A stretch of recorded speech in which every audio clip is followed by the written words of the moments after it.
यात्री कृपया ध्यान दें। इस देश में आम आदमी की कीमत कुछ भी नहीं है और इसीलिए ये अनाउंसमेंट सिर्फ एक ट्रेन की नहीं है। ये कहानी केवल ट्रेन, बस या हवाई जहाज की नहीं है। ये कहानी एक भारत में दो भारत की है। एक वो भारत जो 4 से 6 दिन की जब फ्लाइट डिले देखता है, रईसों के बैग एयरपोर्ट पर पड़े हुए देखता है, तो देश में तूफान आ जाता है, संसद में चर्चा हो जाती है, मीडिया के प्राइम टाइम में जगह मिल जाती है और झटपट न्याय हो जाता है। सरकार नियम वापस ले लेती है, बाद में इंडिगो पर एक्शन ले लेती है और कहती है कि हम सुनिश्चित कर रहे हैं कि भविष्य में ऐसा फिर दोहराया ना जाए। लेकिन उसी देश में एक भारत और भी है, वो भारत जो बीते 60-70 सालों से हर दिन ट्रेन में, बस में धक्के खा रहा है, लेकिन जिसकी आवाज ना नेता के कान तक पहुंचती है, ना संसद के दरवाजों तक, और ना मीडिया को भी उसमें इंटरेस्ट है।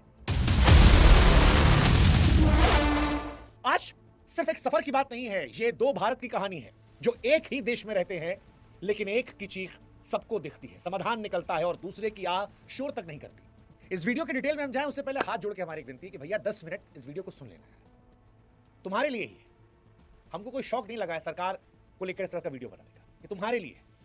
इसलिए 10 मिनट सुनना, समझना, बड़ी मेहनत लगती है लिखने, पढ़ने, सोचने, डेटा निकालने में, और फिर इसको लेकर अमल करना, बताना अपने दोस्तों को भी, शेयर करना उससे, और हो सके तो हमारे व्हाट्सएप चैनल से जुड़ जाना यार, ताकि ये वीडियोस हम आप जो बनाते हैं आपके लिए आप तक सीधे पहुंचा सके। लिंक हमने डिस्क्रिप्शन में दे रखा, कमेंट सेक्शन में दे रखा। आप करते हैं शुरू। सवाल ये नहीं है कि फ्लाइट वालों के साथ जो कुछ हुआ उसको लेकर झटपट न्याय कैसे मिल गया।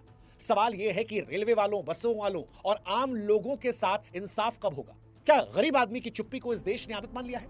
क्या सरकार गरीब की तकलीफ की इतनी आदी हो गई है कि अब रेलवे में, बस में आम लोगों की तकलीफ जो है वो तकलीफ लगती ही नहीं है? और सबसे बड़ी बात, ये सवाल इस देश के लोगों को परेशान क्यों नहीं करता? मतलब फ्लाइट 4 दिन लेट हुई, यात्रियों ने गुस्सा दिखाया, वीडियोस वायरल हुए, इंटरनेशनल खबरें बनी, प्राइम टाइम में घंटों घंटों चर्चे हुई, लेकिन वो रेलवे जो सालाना लगभग 673 करोड़ यात्रियों को सेवाएं देता है, यानी लगभग 2 करोड़ आदमी जो हैं वो रोज रेलवे में ट्रैवल करते हैं हर दिन। उस देश में सैकड़ों ट्रेन ऐसी है जो रोज लेट होती है, और त्योहार पर हाल मत पूछिए, ठंड में हाल मत पूछिए। लेकिन उस आम भारतीय की पीड़ा को सरकार ने, सिस्टम ने और हम लोगों ने भी, मीडिया ने, समाज ने एक रूटीन मान लिया है कि भैया ट्रेन तो देर आती ही है, ट्रेन में भीड़ होती ही है, ये मान लिया है, यही नॉर्मल है। इस पर कोई आपात बैठक नहीं होती है, इस पर कोई कार्रवाई नहीं होती है। देश में 2 करोड़ लोगों के लिए जो ट्रेन चलती है वो घंटों घंटों लेट चलती है, और जब वो आती है तो उसके जनरल डब्बे में लोग मालगाड़ी में जैसे सामान ठूसा जाता है वैसे ठूस जाते हैं। उदाहरण के तौर पर भारत में जो ट्रेन चलती है, जनरल कोच जो लगा होता है, उसकी क्षमता जो है वो 90 से 110 यात्रियों की होती है। लेकिन अगर आप कभी गए हैं तो वहां आपको दिखेगा कि 350 से लेकर 500 आदमी ठूस ठूस कर भरे। मतलब हालत यह होती है कि लोग बाथरूम में कौन बैठेगा उस स्पॉट के ऊपर, उसको लेकर लड़ाई लड़ते हैं। उस जगह पर जहां पेशाब करने जाते थे वहां लेट के सो रहे होते हैं, परिवार समेत बैठे होते हैं, किसी की बीवी बैठी है, किसी का बच्चा बैठा है, कोई पूरा परिवार समेत अंदर बैठा है और अंदर से बंद कर लिया है और अपने आप को खुशनसीब समझ रहा है कि भैया बैठने जगह मिले। जनरल डब्बे में अगर आपने ट्रेवल किया है तो आपने देखा होगा कि जो रास्ता होता है सकरा सा, उसमें ऊपर 2 सीटों पर लोग चद्दर बांध देते हैं। उस चद्दर को बांधकर 2 सीट के बीच में एक झूला की तरह नई सीट बना लेते हैं। आपातकालीन खिड़की से लोग अंदर चढ़ते हैं, वहीं से बाहर निकलते हैं। अनगिनत ऐसे वीडियो हैं जहां लोग कह रहे हैं कि हम 10-20 घंटे से बैठे हैं, हम इसलिए सीट नहीं छोड़ रहे क्योंकि हमको पता है कि 200 आदमी इस डब्बे में फालतू और बैठे हैं जो घुस आएंगे, हमारी सीट ले लेंगे, इसलिए पेशाब भी आ रही है तो रोक के बैठे हैं कि पेशाब तो घर जाके भी हो जाएगी, सीट चली गई तो फिर घर नहीं पहुंच पाएंगे। अगर आप जनरल डब्बे से आगे बढ़ेंगे, स्लीपर कोच में जहां पर 72 बर्थ होती है, 72 सीटें, वहां पर भी आपको सैकड़ों लोग बिना कंफर्म टिकट वहां मिल जाएंगे। कोई किसी के पैर के पास बैठा है, कोई सीट के नीचे, कोई लटक कर। लेकिन वहां जो तस्वीरें आती हैं, उन तस्वीरों को लेकर, उन तकलीफों को लेकर इस देश में ना प्रेस कॉन्फ्रेंस होती है, ना कड़ी कार्रवाई, और उसे न्यू नॉर्मल मान लिया गया है। और यहीं से हमारा सवाल उठता है कि एक भारत में दो भारत क्यों? एक भारत जहां फ्लाइट अगर डिले होती है तो वो देश की सबसे बड़ी समस्याओं में से एक हो जाती है, और दूसरा भारत वो जहां पर हम बड़े हुए, हमने बचपन से ये तकलीफें देखी है और इनको कभी ब्रेकिंग न्यूज बनते नहीं देखा। यहां तक कि अब इन परेशानियों की हमारी आदत आ गई है, और इसीलिए हमको साल 1981 में अमिताभ बच्चन की लावारिस पिक्चर का वो गाना याद आया कि भैया आपका तो पसीना खून से कीमती, और हमारे खून की कीमत यहाँ कुछ भी नहीं। हकीकत यही है कि 4 दशक बाद भी रेलवे को लेकर ये लाइन बिल्कुल सटीक बैठती है। अब सवाल उठेगा कि ये फर्क क्यों? तो फिर हमको गाना याद आया, ना बीवी ना बच्चा ना बाप बड़ा ना मैया, the whole thing is that, कि भैया सबसे बड़ा रुपया। रेलवे और एयरपोर्ट में तकलीफ में फर्क इस बार अलग नहीं था, सिर्फ पैसा में अंतर था। वहां जो खड़े थे उनके बैग महंगे थे, टिकट महंगे थे। यहां जो बैठे हैं इनके बैग महंगे नहीं है, ये आदमी महंगे नहीं है, सस्ते लोग हैं, और सस्ते लोगों की भारत में कोई इज्जत नहीं है। आपकी जेब में पैसा है, आपके लिए सारे नियम, कायदे, कानून अलग हो जाते हैं। भारत में जैसा कि हमने कहा कि औसतन 2 करोड़ लोग रोज सफर करते हैं, मतलब आप ये मान के चलो कि हर दिन पूरा लगभग ऑस्ट्रेलिया सफर कर रहा है। लेकिन मांग जो है वो उससे कहीं ज्यादा है।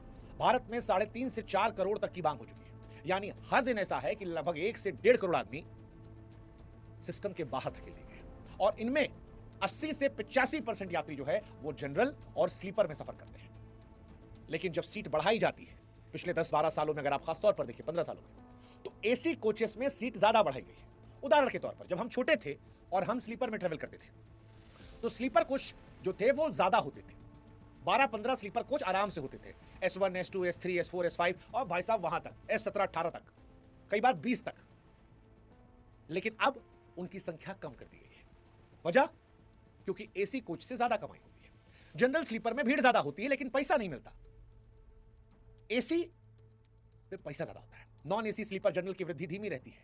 वहां पर वो जगह बन जाती है जहां असल में ज्यादा लोग सफर कर रहे हैं, निवेश कम है, भीड़ ज्यादा है। इसी वजह से सीटें कम कर दी गई। जनरल कोच वही 2-3 है, 4 मान लो, लेकिन भीड़ बेतहाशा बढ़ गई है, बेतहाशा बढ़ गई है। ये वैसा ही है जैसा भूख 3 गुना बढ़ जाए और रसोई वही एक तंदूर जितनी रह जाए। सरकार और रेलवे के कुछ बड़े घोषणाओं से 2024-25 के आसपास 2,500 नए जनरल कोच बनाने की योजना बताई गई। ठीक है, अच्छी बात है, अच्छी पहल है, लेकिन सवाल यह है कि जन्म भर का जो कोढ़ है वो एक रात में तो जाएगा नहीं। वर्षों से जमी हुई कमी को एक रात में नहीं मिटा सकता। और इसीलिए जब त्योहार होता है तो भीड़ फट पड़ती है, खासतौर पर दिवाली और छठ के पास।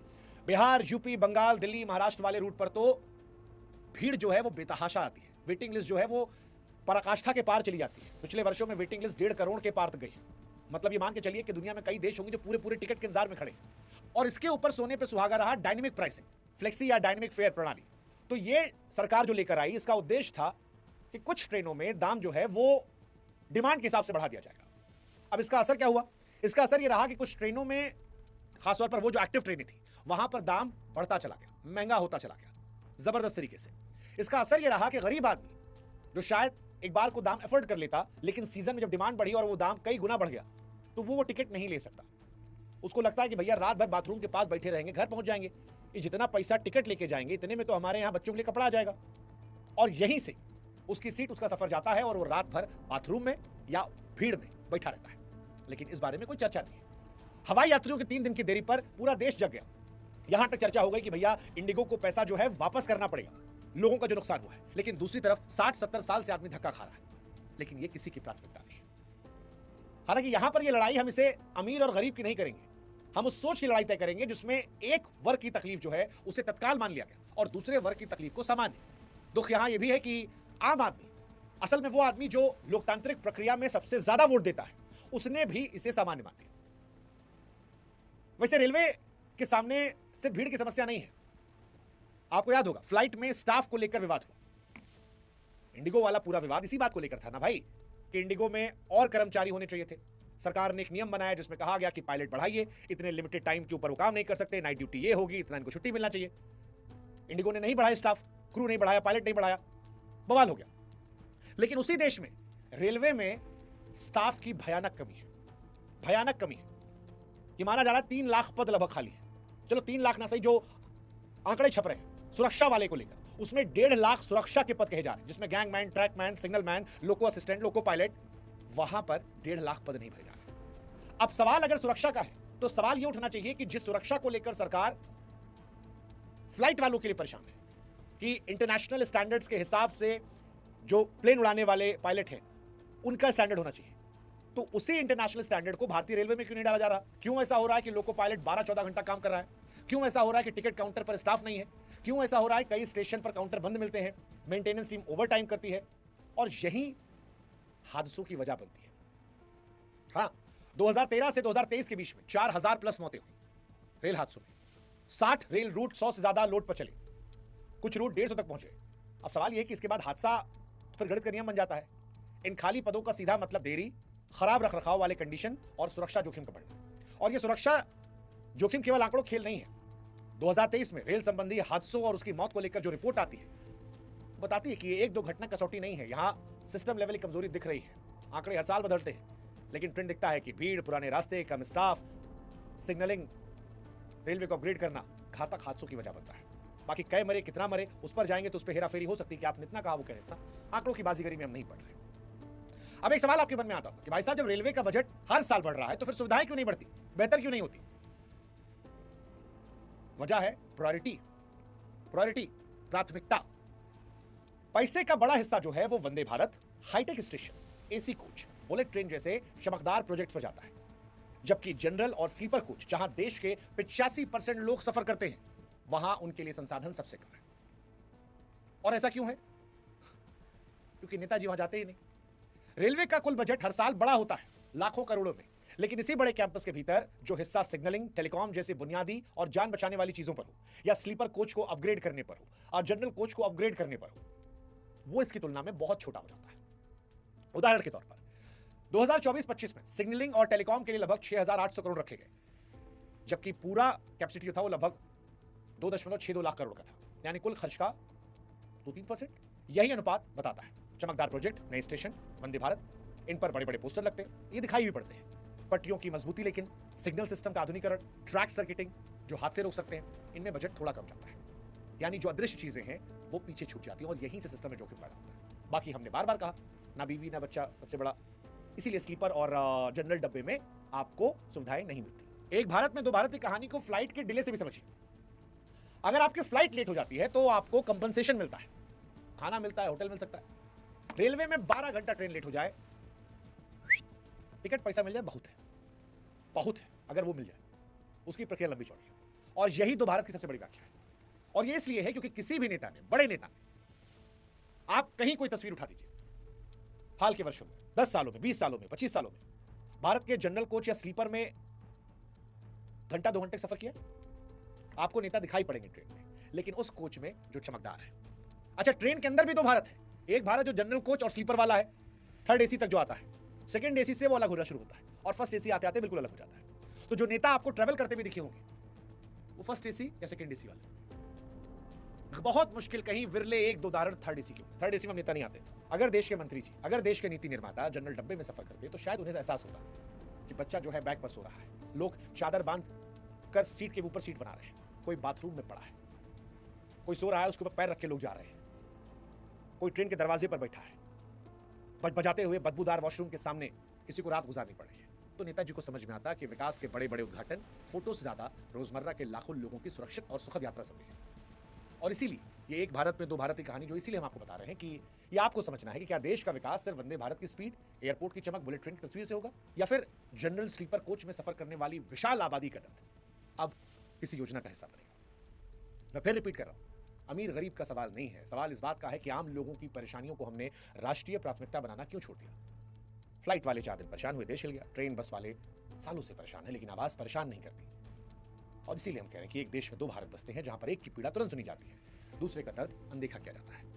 जिस दिन आम आदमी की तकलीफ सामान्य लगने लगी, समझ लीजिए कि संवेदनाएं थक चुकी हैं। और जब किसी देश की संवेदनाएं थक जाती हैं तो लोकतंत्र सिर्फ भाषणों, उद्घाटनों और फोटोग्राफ का तमाशा बनकर रह जाता है। उम्मीद करते हैं कि यह आवाज सही कानों तक पहुंचेगी। उम्मीद करते हैं कि दुनिया के सबसे बड़े लोकतंत्र में बड़ी आबादी के साथ भी न्याय होगा। लेकिन यह न्याय तब होगा जब आप भी जात पात, क्षेत्र, धर्म से ऊपर उठकर अपने बारे में सोचेंगे, अपने हक के लड़ेंगे। लड़ेंगे नहीं लड़ेंगे आप पर निर्भर है। लड़ेंगे तो ये 2 भारत एक हो जाएगा, नहीं लड़ेंगे तो आनंद लीजिए। तो था ना गाना कि आपका तो ये पसीना खून से भी कीमती और हमारे खून की कीमत यहां में कुछ भी नहीं। यही हो रहा है, बदलेगा ये आप पर तय करता है।